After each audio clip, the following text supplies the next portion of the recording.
C'est un petit village texan, comme il en existe des milliers, à une nuance près. Ici, quand vous parlez Bitcoin aux habitants, on vous comprend tout de suite. Excuse me, hello? Nous sommes à la recherche de l'usine de Bitcoin. Sorry. Laquelle? Il y en a deux. Elles sont à peu près au même endroit, une à gauche, une à droite. Ok. En périphérie, d'immenses bâtiments sont sortis de terre ces derniers mois. Nous avons eu l'autorisation d'y pénétrer quelques minutes. Et là, c'est un peu comme entrer dans une ruche.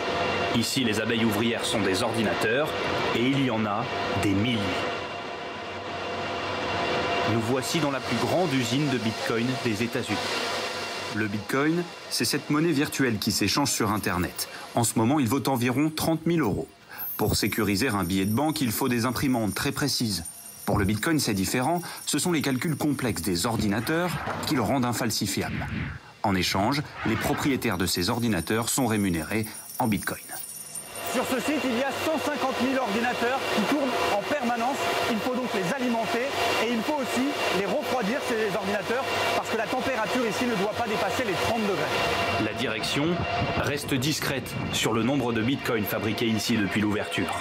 À peine nous avoutons que le pactole accumulé fait plusieurs centaines de millions d'euros. Alors forcément, l'usine grandit. Là, c'est un peu différent, hein. C'est comme dans un vaisseau spatial ici. Ce tout nouveau bâtiment fait la fierté de l'entreprise. Ici, c'est plus calme. Les ventilateurs ont disparu au profit d'un système de refroidissement dernière génération. Donc là, les ordinateurs que vous voyez ici sont trempés dans de l'huile pour les refroidir. Mais quelle que soit la méthode de refroidissement, ces ordinateurs sont un gouffre énergétique.